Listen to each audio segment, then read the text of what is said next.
ఇక వార్తల్లోని వివరాలు చూద్దాం. భద్రాద్రి కొత్తగూడెం జిల్లా కొత్తగూడెం పట్టణంలో ఘనంగా గుడ్ ఫ్రైడే వేడుకలు. కొత్తగూడెం మరియు పరిసర ప్రాంత గ్రామాల వివిధ చర్చిల్లో క్రైస్తవులందరూ ప్రత్యేక ప్రార్థనలు నిర్వహించి సిలువను మోసుకుంటూ భక్తి శ్రద్ధలతో భారీ ప్రదర్శన నిర్వహించారు. తమ కోసం సిలువలో రక్తం కాచి ప్రాణాలు అర్పించిన యేసు క్రీస్తును ప్రార్థిస్తూ స్మరిస్తూ ఉపవాసాలతో ప్రత్యేక ప్రార్థనలు నిర్వహించారు.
ఒక దొంగ రాజు ఉండవచ్చు. చిన్నప్పటి నుండి అమ్మ చేతి వంట నుంచి మనం ఎదిగేంత వరకు కూడా ఏదో ఒక సందర్భంలో వితౌట్ ప్రయర్ పర్మిషన్, అంటే ఒక దొంగ గురించి జాగ్రత్తగా మనం ఆలోచిస్తే దొంగలు మంచిగా ఉంటారా?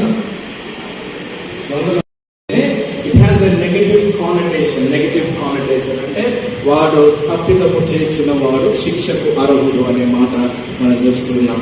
జనరల్గా మనం వీడు మంచి దొంగ, లేకపోతే నేర్పరిగల దొంగ, వీడు ఘనమైన దొంగ, ఇలా కొన్ని మాటలు మనం చూడవచ్చు. ఒకసారి